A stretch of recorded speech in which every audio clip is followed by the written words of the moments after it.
At this point, I would like to introduce our speaker, Mark Friend. Dr. Mark Friend is a certified safety professional and a professional member of the American Society of Safety Engineers. With over 35 years of experience in higher education, Mark currently serves as Dean of the worldwide campus of Embry-Riddle University in San Antonio, Texas. Prior to Embry-Riddle, he was a professor of safety and director of the Center for Applied Technology at East Carolina University. His text, Fundamentals of Occupational Safety and Health, a top-selling book in the field, is in its 5th edition. Friend serves on the editorial board of Occupational Hazards and has published several articles in safety and safety management. Dr. Friend received the Academics Practice Specialty Safety Professional of the Year for 2000-2007 award from ASSC and has been listed in Who's Who in America and Who's Who in American Education. It is now my pleasure to introduce to you Mark Friend. Good morning, everyone, or I should say good afternoon for some of you. I'd like to begin the presentation by discussing a little bit of the philosophy behind Z10 and then actually get into the implementation of Z10.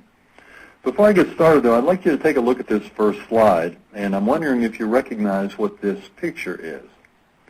This is a photograph of a nail, and if you don't know the type of nail, maybe you've not seen this one very often before, this is a nail that's used in a horseshoe.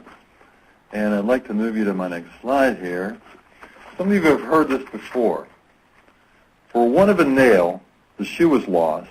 For one of the shoe, the horse was lost. For one of the horse, the rider was lost. For want of the rider, the battle was lost. For want of the battle, the kingdom was lost, and all for the want of a nail. So writes Shakespeare in his epic play Richard III, talking about King Richard, who was thrown from his horse in battle because the blacksmith put too few nails into the horse's shoe. Now, my recommendation to you as we start down this road today is don't let the nail in this shoe become the nail in the coffin. Now, let me ask you hypothetically, does this bring to mind anything that you've observed in your past as a safety professional, as a manager? You have to ask yourself, what's the proximate cause of this event? And is this a singular event, or is this something that we would see again and again as part of this system? Was this something that is likely to occur again? And an even more important series of questions include the following.